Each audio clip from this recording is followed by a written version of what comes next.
ৰাৱণক সুপৰ্ণখাৰ সংবাদদান। ৰামে ৰাক্ষসৰ লগত যিমান যুদ্ধ কৰিছিল সুপৰ্ণখাই সকলো চাই আছিল। গতিকে শংকাকুল হৈ তাই মনৰ দুখেৰে লংকালৈ ৰাৱণক আত্মসমাচাৰ ক'বলৈ গৈছে।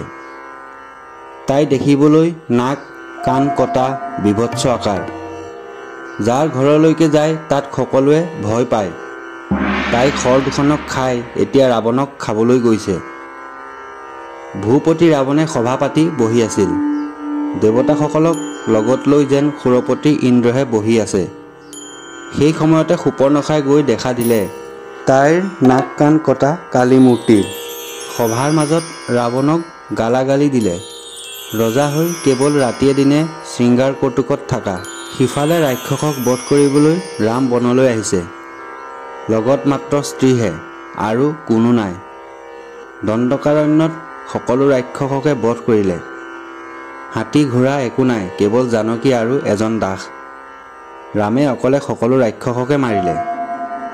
সুপৰ্ণখাৰ মুখত দুখৰ বিৱৰণ শুনি হাহাকাৰ কৰি দশাননে সুধিব ধৰিলে, তাৰ কটক কিমান, তাৰ বেশ কেনেকুৱা, সি সেই ভয়ংকৰ বনত কিয় প্ৰৱেশ কৰিলে, কাৰ নন্দন, কেনে সন্মান, কেনে বিক্ৰমী, সি কেনেকুৱা ধনুৰ্ধৰ।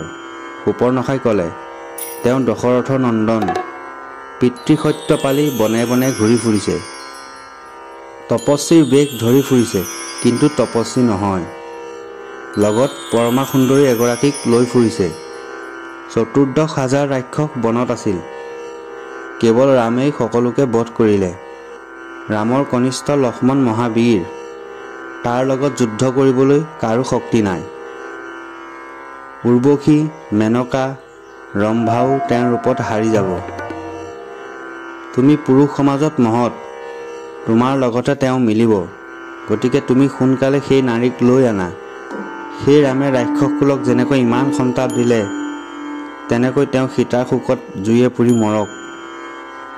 সুপৰ্ণখাই যি ক'লে ৰাৱণে সকলো শুনিলে।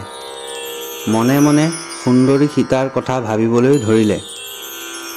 সভাৰ স্থলত বহি তেওঁ যুক্তি কৰিবলৈ ধৰিলে। কেনেকৈ ৰামক প্ৰবঞ্চনা কৰি সীতাক আনিব পাৰি। বিধাতাৰ মায়া মানুহে কেনেকৈ বুজিব। সুপৰ্ণখাই ৰাৱণক বধ কৰিবলৈ কান্দিছিল।